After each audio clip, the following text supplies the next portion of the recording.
So problem number 8, sine of 2 theta is equal to negative 1/2. Well, the way I like to look at this is how would I handle this situation if I were finding a value for u? So instead of sine of 2 theta and getting kind of muddying the waters there, I'm just going to figure out, well, what value for u would solve this equation? And because it's a 2, we're going to go 2 times around this circle. And let's leave that circle right there. So where is the sine equal to negative 1/2? Well, the sine is the y coordinate, so that's going to happen in the third and fourth quadrants. And so negative 1/2, you go over here to this angle, and that's going to be 7 pi over 6. So u equals 7 pi over 6. And then down 1/2 and over to the right, that that angle is the 11 pi over 6. But again, we have to go around the circle twice because we're ultimately going to divide every angle by 2 or multiply every angle by 1/2. So doing that is going to go, if you go 2 times around, then dividing it by half is going to bring you back into that 0 to 2 pi.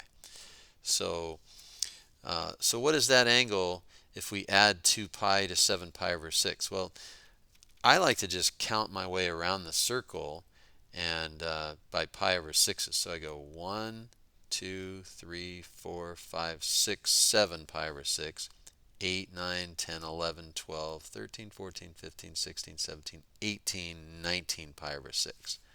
So that's going to be that next angle. 20, 21, 22, 23 pi over 6. Now, I'll show you a quicker way to do that. Well, so if you think of 2 pi as, or 0 as 0 over, let's see, how did I want to say that? I have to get a 6 in the denominator. So 0 over 6, 2 pi would be 12 pi over 6 if you multiply top and bottom. So 12 pi over 6. So basically, every time you go halfway around the circle, or every time you go all the way around the circle, it's 12 pi over 6. Every time you go halfway around the circle, it's 6 pi over 6. So this is just another way that you can figure out these angles, maybe a little bit quicker than counting all the way around.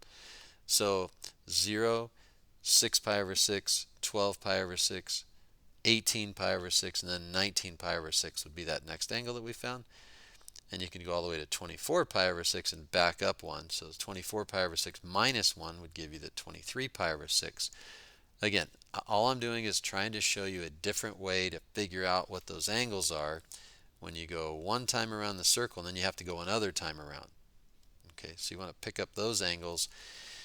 And anyway, bottom line, instead of u, we're not solving ultimately for u, we're ultimately solving for theta. So we're going to substitute 2 theta back in for that u, and we still have all these angles. 7 pi over 6. You don't have to do all this work here. I'm just showing you this so you can see why the answers are what they are, why the angles end up to be all over 12. Well, again, we're solving for theta. We have to get the theta by itself. We can divide by 2, but I find it more visually pleasing to my eye if I multiply all of these angles by 1/2. Therefore, I can see that 2 down there in the denominator, and we finally get theta equals 7 pi over 12, 11 pi over 12, 19 pi over 12. All we're doing is multiplying each denominator by 2. 23 pi over 12. If we kept going, we could, but we would extend past that 2 pi. Remember I said 24 pi over 12? Sorry, 24 pi, yeah, 24 pi over 12 would be 2 pi. So if we went past that, then we would, if we added one more angle in there, it would extend past 24 pi over 12, which is 2 pi. So 23 pi over 12 is just under 2 pi. Okay, and let's put a nice box around that.